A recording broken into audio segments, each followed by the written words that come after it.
Steve King. Congressman, good to see you. Is there Good a to be growing... back, Sean. Thanks. Well, we now have Congressman Yoho and Louis Gohmert throwing their hat in the ring. The goal would be to get 29 Republicans to vote against Boehner to get to a second ballot, and then new names can appear. Do you think that number will be reached? You know, at this point, I don't know, Sean, and we haven't known for some time, but it is something that had a snowball effect. Last night, we started yesterday morning with only 2 or 3, and by the time last night came, there were at least 9. That number's grown a little bit today, but I think there are people waiting for this conference that's taking place, and I think we've got a shot at that. We'll have to see how many people will step up to their oath and how many people will hear in their conscience that that oath means you have to defend the Constitution and you cannot ratify a president's lawlessness. Yeah, well, I mean, the lawlessness is one issue, but more importantly, it's about the power that the Congress does have. Now you can argue, okay, well, they only had 1/2 of the legislative branch of Congress, and they only had so much power, but the opportunity to defund Obamacare was there the entire time. That never happened. There was a fear, maybe inordinate, maybe not, that they would be blamed for a government shutdown. Was that a lack of true commitment to, say, defunding Obamacare? One looks back at that now and thinks so, Sean, and you may remember that when you talked about that date of January 2011, I remember the date of February 14th, 2011. That's when I brought the amendment to cut off all funding to implement or enforce Obamacare.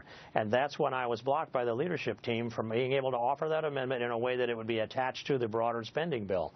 Then 2.5 years later, there was an amendment allowed that did cut off that funding temporarily, but we didn't hold our ground, and now Obamacare was funded in the omnibus bill going forward all the way till the end of September, and it looks like his executive amnesty is following exactly the same pattern. We've seen this movie before, Sean. All right, so now the Washington Post says you got about 14 members. There may be as many as 24 or 25. You need 29. How many people are flirting with the idea that have spoken to you or maybe to Louis Gohmert or maybe to Congressman Yoho? Mm-hmm. Well, it's the number of that. I mean, when you look across the number, there are 67 that voted against the omnibus spending bill. That's a pretty good place to start. I've had some communications with many of them along the way. So this possibility is this, that if 1 or 2 more candidates came forward, I think that would increase the number of people that would be willing to vote for somebody other than John Boehner for Speaker. It's good that we have Ted Yoho and Louis Gohmert. They're both good friends. I've been talking to Daniel Webster for about 2.5 years on this.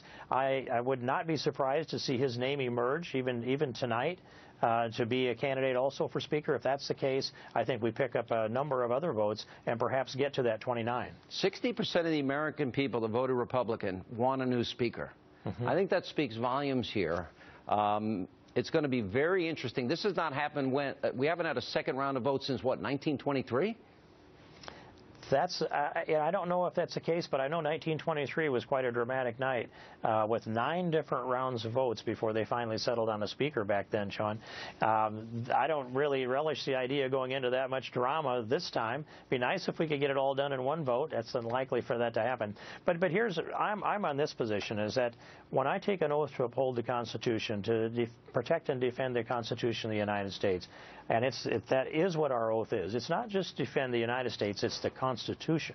And when you watch it under assault and you're being blocked from defending it by the decisions made at the top in the leadership in the House of Representatives, you have to ask yourself, how do I go to the floor of the House of Representatives, put my left hand on the Bible, raise my right hand, and say, and take the oath to defend the Constitution, and then turn around and vote for the Speaker who has been blocking the effort to defend the Constitution, at least from my view. You know, I can't reconcile those two things, and that's why I'll vote for someone else. The reason, if I were in Congress, I would agree with you, is for that reason and a different reason, is that if I were to ask anybody in a poll, any city, any town, big or small in America, what is Speaker Boehner's agenda? They would not be able to answer that question. And I think in this day and age, Republicans need to offer an inspiring agenda with solutions to America's problems to get people off of welfare, out of poverty, and back to work, and moving us towards energy independence and a real alternative to Obamacare. And that seems to be missing to me. But, Congressman, good to see you. Well, thanks, Sean. And I want to point out that Louis Gohmert has laid out an agenda. I believe Ted Yoho has an agenda, and I believe Daniel Webster has an agenda.